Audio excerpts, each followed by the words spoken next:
Bien, bonjour tout le monde et bienvenue sur la chaîne Alcine French Plamo pour la review d'une maquette classique cette fois-ci, pas de gunpla, pas de science-fiction ni quoi que ce soit, c'est tout simplement une maquette ou un 24e de la marque Revell et il s'agit de la Porsche 918 Spider. La Porsche 918 Spider, c'est un véhicule hybride qui est sorti donc chez Revell en 2015, en même temps que la BMW i8 que j'ai déjà réalisée auparavant. Voilà. Alors, ces deux maquettes sont sorties à un moment donné où on a vraiment senti une évolution très positive dans la qualité des maquettes de la marque Revell.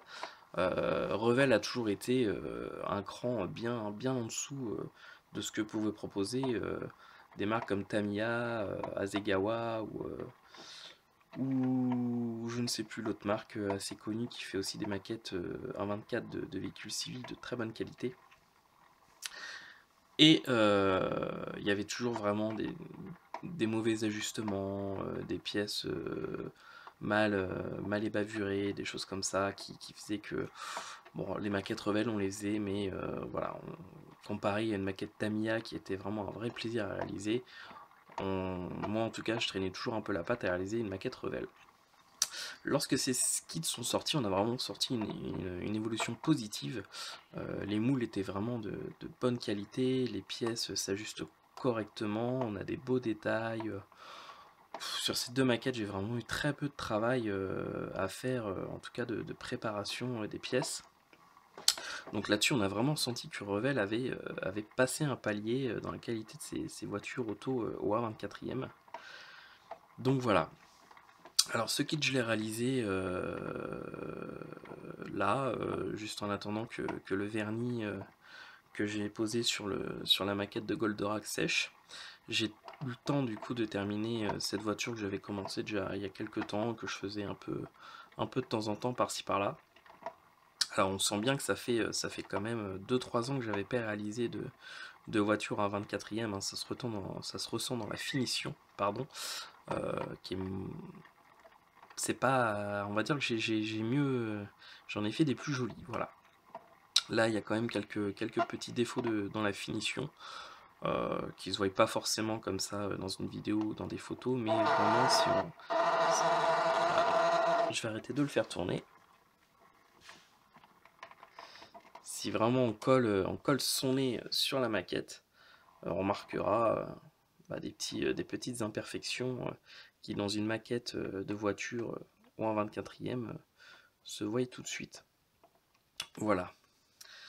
Donc ce kit vraiment, c'est un bon kit hein, que je conseille, hein, de la même façon que je conseille également la BMW i8, qui est vraiment aussi un très bon modèle, très bien réalisé, et vraiment, ceux-là sont un plaisir à monter.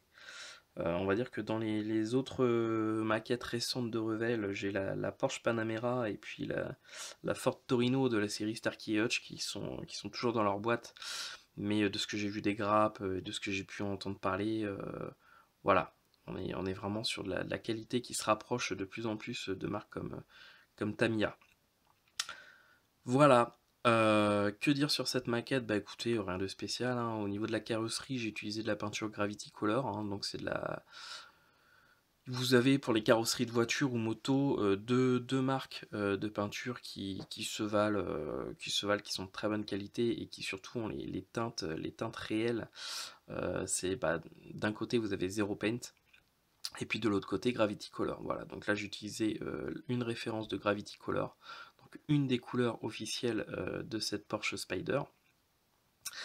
Voilà, avec un flacon, on va dire que les flacons coûtent aux alentours de un peu moins de 5 euros.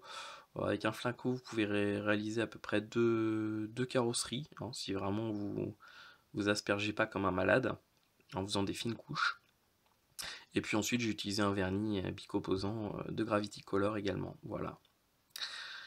Puis pour le reste, hein, ça a été de la peinture classique. Je crois que pour celle-là, j'ai pas mal utilisé de Tamiya. Voilà.